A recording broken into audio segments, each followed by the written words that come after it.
সন্তানকে নিয়ে নেগেটিভিটিটা কি ঠিক হচ্ছে? কারণ রাজ চক্রবর্তী কিছু বক্তব্যের পরে কিন্তু একটা বিবাদ তৈরি হয় এবং লোকে মনে করেন যে খাদানকে কিন্তু কোনোভাবে একটু ছোট করার চেষ্টা করা হচ্ছে, সেই কারণেই হয়তো রাজ চক্রবর্তী ধরনের কথাবার্তা বলছেন।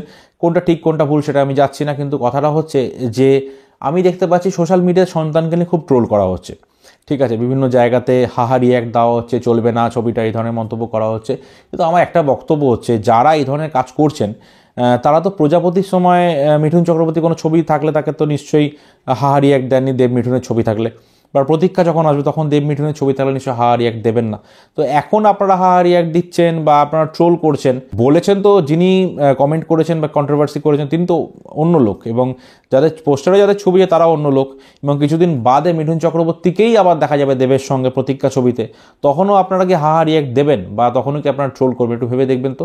আপনারা একটা সিনিয়র আর্টিস্ট বা একটা সিনিয়র মেগাস্টারকে আপনারা বা তার সঙ্গে যারা অন্যান্য যারা ভালো অভিনেত্রী রয়েছেন তাদের একটা পোস্টার এলে সেখানে আপনারা ট্রোল করছেন বা হাহা রিয়াক্ট দিচ্ছেন, এটা কি ঠিক হচ্ছে? সন্তান ছবিটা খুবই গুরুত্বপূর্ণ ছবি, এটা একটা পরিবারের একটা খুব গুরুত্বপূর্ণ ভাইটাল জিনিস এবং আজকের দিনের একটা খুব ইম্পর্টেন্ট টপিক, যেটা ট্রেলার দেখে আমি বুঝতে পেরেছি। এই ছবিটা প্রত্যেকের অবশ্যই দেখা উচিত, সেখানে ট্রোল তো দূরের কথা, এই ছবিটাকে সাপোর্ট করা উচিত। এবং এই অভিনেত্রীরাই যখন পরবর্তীকালে দেবের সঙ্গে বা অন্য খাদানের টিমের অন্য কোনো লোকের সাথে কাজ করবে, তখন কি আপনারা হাহা রিয়াক্ট দেবেন?